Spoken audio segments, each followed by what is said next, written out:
That's the earliest business impact, is deciding, do we want to undertake this?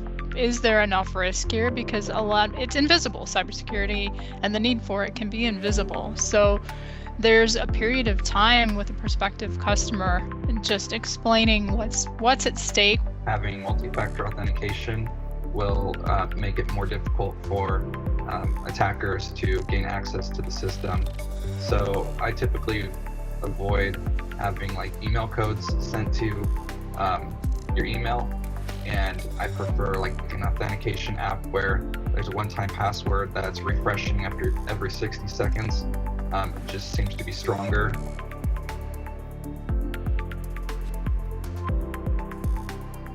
Welcome to Security Beyond the Checkbox, where we interview experts who don't accept the bare minimum when it comes to cybersecurity. I'm your host, Jason Furch, and in today's episode, we'll be discussing best practices and tips that small businesses should be taking to secure themselves from cyber attacks. Small businesses have historically been underserved by the cybersecurity market. Solutions are often too complex, they take too long to implement, and are too expensive, pricing you out of security. This often complicates decision-making or leads to do-it-yourself security. With DIY security in particular, the lack of internal expertise could mean that you're overlooking critical security risks.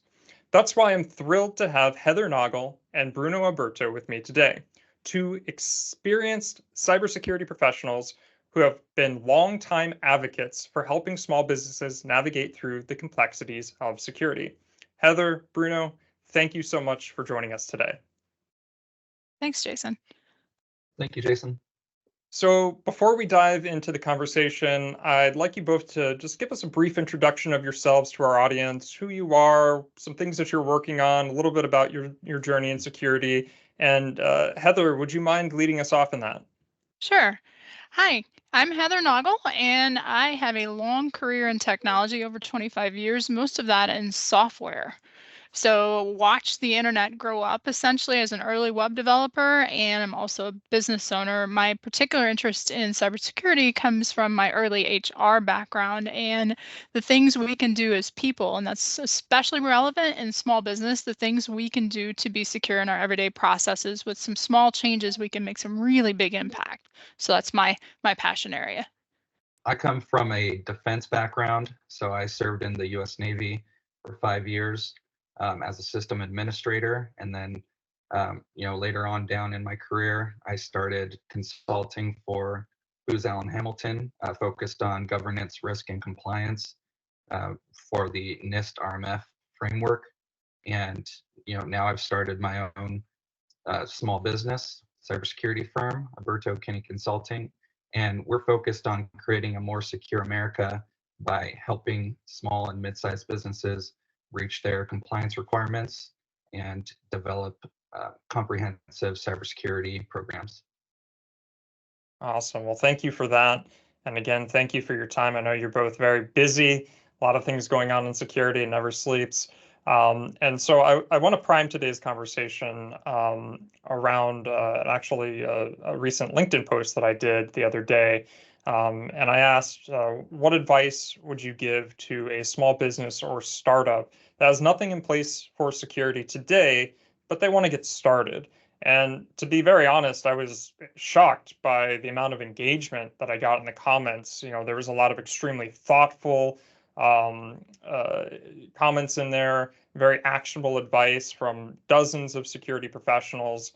And really, that kind of leads into the first question that I have today. And I'll throw this over to you, Bruno.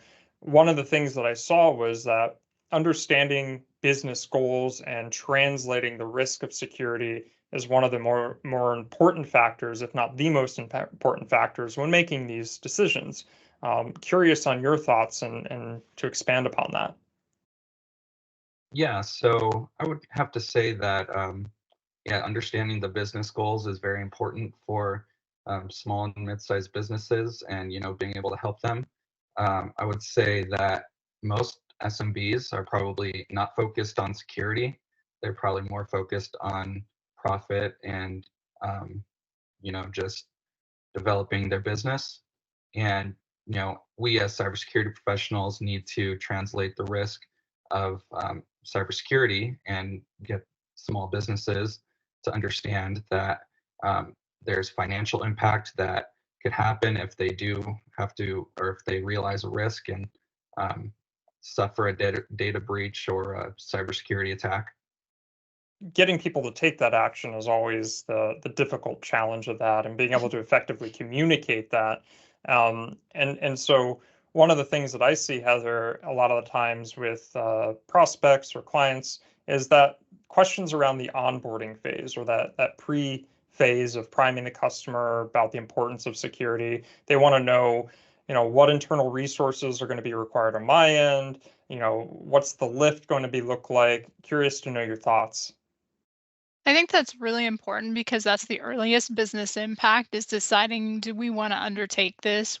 Is there enough risk here? Because it's invisible. Cybersecurity and the need for it can be invisible. So there's a period of time with a prospective customer and just explaining what's at stake without scaring the customer. And that's a fine line to walk, is having a really honest conversation about what cybercrime is out there, how it is underreported in the media, and especially underreported for small and mid-sized businesses.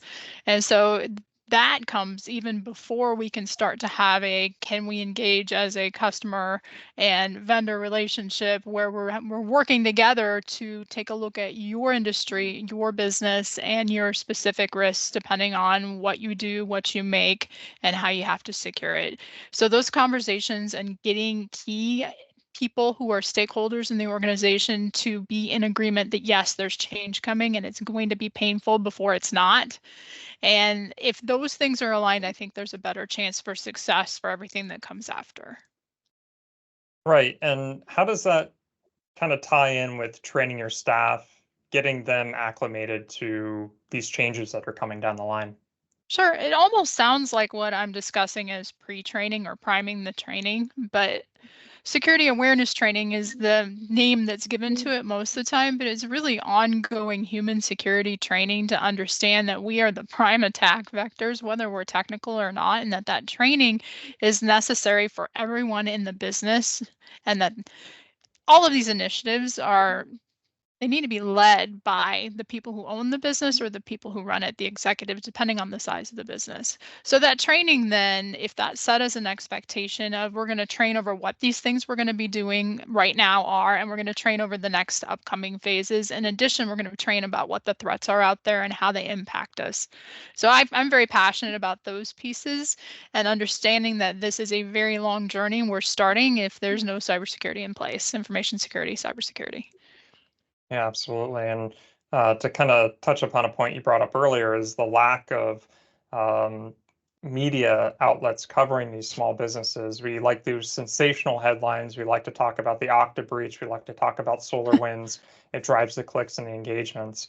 But another thing that often comes up in conversations is documenting your assets. I've got my computers, I've got remote employees, I've got all of these different things. How do we get our hands around that, Heather?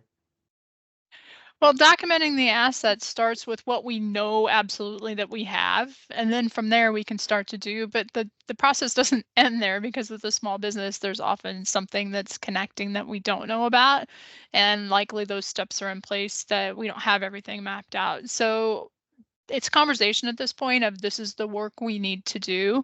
We can hit the first 80% of it and move on to something else with the understanding that this is an ongoing project. We can't stop there.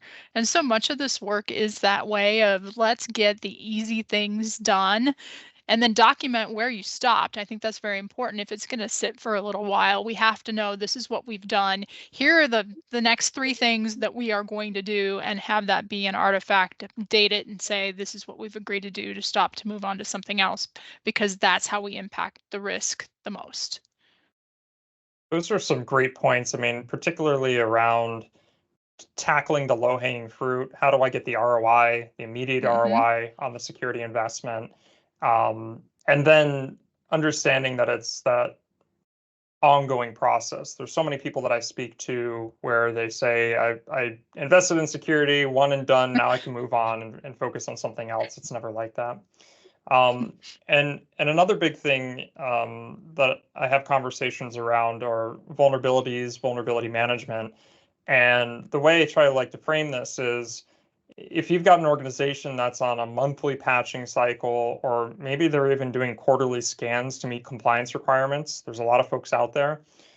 The best way that I try and address that risk is, well, are you okay with patching once a month and then having 29 days out of the month where you're vulnerable? Is that an acceptable risk? And so, Bruno, for you, how important is it for you in keeping those assets up to date and patched? It's extremely important because, like you said, those are, an attack vector that hackers can use to gain access to your network and to your systems. So having a frequent weekly or bi-weekly patching cycle is super important for small businesses. So you lean more, and I imagine being in the defense space, you lean more on that continuous scanning and patching cycle. Right. On the defense side of things, I would say it definitely is a balance between operations and security. So operations will typically come first, but if I can advocate for a frequent, often patching cycle, then I will. And just to follow up on that, why do you think folks aren't adopting that as readily as they should be? I mean, is it not having mature processes in place, or maybe they don't know any better? Yeah, I think there is some ignorance to it, and that, a lot of people think, oh, maybe it's automatically updating, but we have to put processes in place to make sure that we're verifying that and that those, software vulnerabilities are getting patched. There's a time too, about 20 years ago, I'm dating myself, where the patches were worse than what they were patching. And so there's some mentality to that as well is, oh, okay, let's leave it out there a couple days and make sure it's okay. So some of your senior management may be around my age and still have that mentality of let's let them get the bugs out of the bug fixes. It's a process, like you said, It and a is. lot of the times it's you have to go to your IT company, they have to Mhm. deploy the patches, and um, yeah, it's part of that continuous effort. And so, Heather, for you, the next tip that we want to cover is antivirus and anti-malware software. How important is that? Absolutely important. If you are an organization, if we're working with an organization that doesn't have that in place, there's probably going back to the beginning of the conversations of here's why that has to be one of the very first things we do once we notice it's not there on every machine, and what to do depending on the size of the organization. Do we want to go with just regular anti-malware antivirus, or do we want to do something more EDR, endpoint detection response, or even XDR? Just whatever the organization needs, we have to take a look at that and get that set up as one of the earliest things that we do. And just an open question to both of you. I've heard a lot of folks say that Microsoft Defender is a pretty good solution, low cost. Any thoughts on that? Yeah, I support, Microsoft Defender. I don't have any issues with them, with the business using that product. Right. So it's not like you have to Mhm. go out there, buy some expensive solution. There's things that if you're already in a 365 environment, which Mm. let's face it, most people are, out of the box, there's some tool sets that you can start to leverage. Um, Now, Bruno, backing up your data, super critical. Why? Yeah, because there's attacks like ransomware that attackers can encrypt all your data and you don't have access to it anymore unless you pay them that ransom. So backing up your data means that you're not subject to paying that ransom and you can, go back to a restore point of your information systems and, recover and get past that attack. So, there's, I think, two ways that businesses can go about that, whether it's in the cloud or physical. I lean towards doing both. Mhm. Can you expand upon why it's important to have multiple types of backups, especially when we're talking about cloud backups?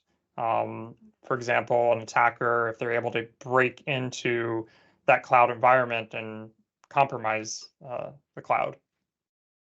Right. So say they get your password and login and password for that cloud backup and they destroy it as part of their attack, then you're out of luck. So having that physical third backup or second backup would be really important to have. And vice versa, if there's an insider threat that destroys your physical backup, then you can have that cloud backup. Right. That's why we have those redundancies. Now, another topic, Heather, passwords. For the longest time, it's been about you have to have these complex passwords, and a lot of the policies out there say you have to rotate your passwords frequently. One of the challenges that I see with the password rotation and why in some cases it doesn't work is people will say the name of the company 1. Okay, I got to update my password. Name of the company 2. And for an offensive security specialist or for a threat actor, they're kind of looking for those commonalities and those patterns to get that initial access. So one of the things that a lot of people have been moving towards is a password manager. Can you explain what that is and how that helps in this scenario? Sure. Password Manager is a third-party program where you have a vault-like storage with a really secure password or passphrase that you apply against it where all the rest of your passwords live. So the evolution of those, we used to use 1Password for everything. That used to be just fine. That has no longer been fine. For a long time, that's not been fine. Every site we use, every application should have a unique password. So that's the first thing I want to bring home. And a long, strong password is a good thing too. It used to be 8 characters was fine.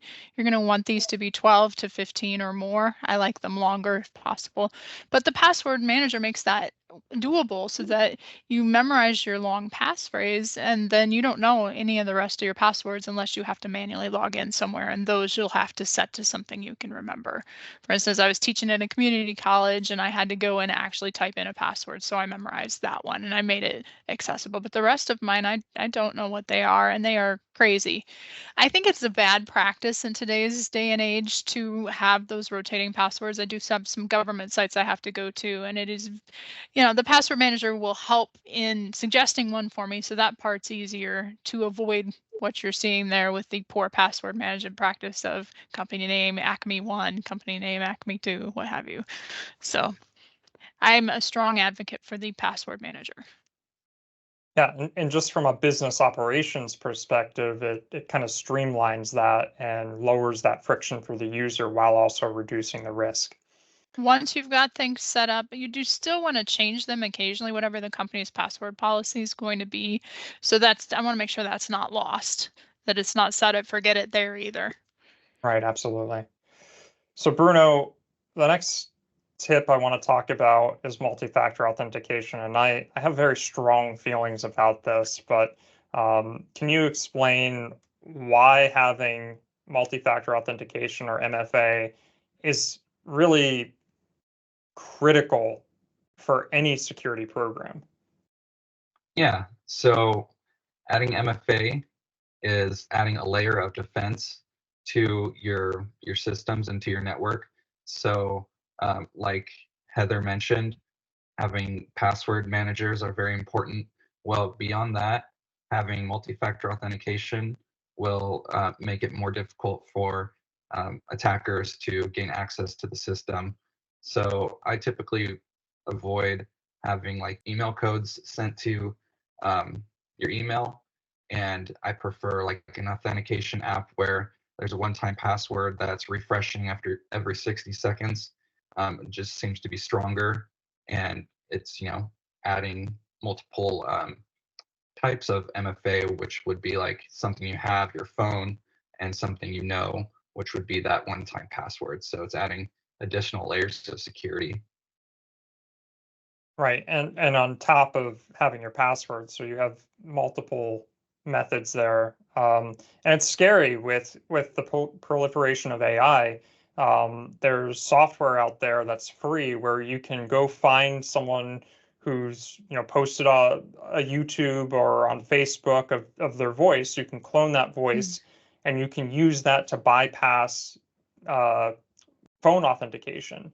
And there's also a lot of techniques to bypass the one-time codes that are sent through text. Um, Open question. I'm a pretty strong advocate for three-factor authentication. So something you know, something you have, and then something you are. So in this case, having we talked about the authenticator, we talked about the one-time passcode, but that additional layer might be like a hardware token with a biometric. What are your feelings on that? Because a lot of the times when I bring that up, there's a lot of pushback on the friction that it creates for the user, especially if you're trying to log into multiple accounts. I wouldn't lead with that, just because if we're looking again at our hypothetical organization that has no real security plan in place, I think we get the MFA in place and then we start back in those strategic, when we go into a phase of strategic conversation, we can talk then about, and oh, by the way, you can add this and here's the impact it will have. But I don't think we lead with anything too complex with this hypothetical situation.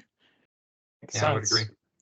Heather, developing a security assessment process and reducing risks, especially when you're adding new software or you're having significant infrastructure changes. Can you talk through really first, what is a security assessment and how does it reduce that risk? Okay, sure. Security assessment will help us look comprehensively at the whole organization using a framework so that we're not reinventing the wheel of how Heather would like to do things. So I would recommend that we look from a couple different interrelated things with a super small business like this, the cybersecurity framework now in version 2. And then we also have the CIS 18 controls with 153 safeguards, and we can start to look at what applies to the organization as a whole and do that assessment once we've got some of these really vital things in place of, okay, well, what's out there? Do we know these assets we talked about earlier, hardware and software? What can we do to train the staff effectively on an ongoing basis? And then all the technical controls that are in place as well. That Bruno, if you talk about those a little more, I've hit some of the human ones. Yeah, so when I think of NIST RMF, I think, you want a firewall, you want Mhm. MFA as a requirement, you want an access control, whether it be role-based access control or, the other access control methods. Um, Testing and assessing whether a business has those technical controls in place is what you Mhm. do in the security assessment. So me as a small business, Heather, you touched upon the CIS top 18, and Mhm. I hear 153 controls. Okay. And for me, that sounds daunting. It's a big concern. How do I We ease or focus address on the that? 18. We don't talk about the 153 because not all of them are going to apply. You've got the 3 different implementation groups, and not even in the, again, the super small to the smaller small business, you may never even get to that second implementation group. And some of the things we're doing already will cover some of the early things. And so when we get to the assessment phase, then we can say, look what we've already gotten done with these small things and what it's done to change your risk. And part of that discussion too is somewhere in here, and we touched on a little bit, we have to talk about what this particular organization, how it handles risk, what's its risk posture, what's its risk tolerance, where are its really key concerns. And at some point we also have to talk compliance. And I know we're talking, but we may need to have another conversation to do some of these higher level things in more detail. So those are my thoughts. Yeah, and that kind of ties in nicely back to the business goals because Hmm. when you're having those conversations, you're identifying those crown jewels. Do you have any personal identifiable information? Are you storing PHI? Those kind of Hmm. get into the conversation and those help to inform the strategies and the approaches that you're taking. And this is something that I see a lot of the times too when we're talking about some of those more technical control sets, having a pen test. Well, I've had conversations where people have come to me and said, "Hey, I need a pen test for my organization." And I say, "Okay, certainly we can help you out with that. But before we have that conversation, what are you doing for security today?" And quite often they'll say, well, we have some security policies and we have our antivirus, and that's really about it. Maybe you have password manager, MFA. And to me, that's like testing the lock of the door on your house when you don't even have a door. So when we're talking about the value and again that ROI for these organizations, it's focusing and addressing risk based on what's most important to them, not necessarily saying, well, here's a framework and we have to follow everything. I think that makes that conversation a little easier. So Bruno, a lot of organizations have adopted remote work, but not everyone has. I mean, I still like to go to the office. I mean, I like to feed off the energy and everything. But there's some inherent risks, especially when we're talking about Wi-Fi security. So can you expand upon why it's important to really lock down your Wi-Fi and maybe even create a guest network for visitors? Yeah, so I think of like going into the coffee shop, that small business that you want to support. You don't want a attacker or someone that's going in there to try and gain access to network or any financial data or any PII to be able to get onto your network. So I would recommend hiding your internal network from the public and implementing a guest network for people coming into your business to be able to use. That way it separates the two networks and creates a layer of security that they would have to go extra steps to be able to even find your network. Good thing to do with teenagers too, so that you don't have keep them off the main network. Yeah, no, that's a good tip. Home security is something that I think, as we've had conversations around small business, I think naturally it's starting to translate into home security as attackers are finding opportunities there. They're always looking for the low-hanging fruit. What's the least level of effort that I can take, the least amount of steps, and the least cost for me? As long as I'm getting something in return, then I can prove that ROI. And at the end of the day, attackers, whether we like to think of it or not, it's a business model. They are businesses. They are in the business of malicious activities. And once you frame it in that conversation, I think it starts to make a lot of sense, because in security, we like to throw a lot of jargon around. We like to throw around these solutions, that solution, but oftentimes we fail to give context to be able to explain these risks to organizations. So Heather, Bruno, we've covered quite a bit here. I know, we've only kind of scratched the surface, but I think these are some really strong initial steps to get you on your journey. One thing that I don't think we touched upon too much, and I'd like maybe Heather, you can start off, and Bruno, if you have any other thoughts, the importance of security policies, because that's something for me that whenever we're starting engagements, that seems to be the starting point. And in a lot of cases, it's because someone's requiring them to have it, or they get that 300-point questionnaire and they have to prove that they're doing something. Could be a vendor, a client, insurance, compliance, certainly. But can we talk a little bit about that? Sure. Policies are very important, and they should be in very clean, plain, non-legal language. So it's good to do those as early as possible. In our fictitious scenario here, maybe that's a project that's happening concurrently with some of the changes and the documentation that we're doing, but that too needs to be make a list of the policies that we need for this organization for what it does, figure out what's common to every organization, knock those out first, and then work with what's specific to your organization, and have them be in an easy to find place that everyone knows and reviews, and then the whole effort again signed off on by the top. Yeah, I would agree, and I would add, you want to keep them overarching. You shouldn't be,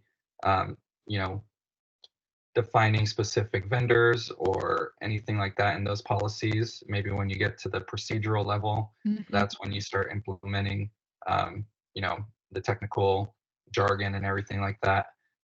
But for policies, I would stay overarching and say, we are going to implement this, not how we're going to do it. Yes. And strong enough language that everyone knows what must happen and what must not happen. Well, fantastic perspectives. Again, I want to thank you both for your time today. I think this is really useful information for organizations that are just beginning their security journey. And Bruno, if people want to reach out to you, what's the best way they can find you? On LinkedIn.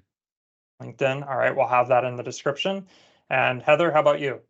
I'm the same. LinkedIn's probably best. Perfect. Well, thank you again so much for your time. Excellent conversation. Thanks. Thanks, Jason. Thanks, Heather.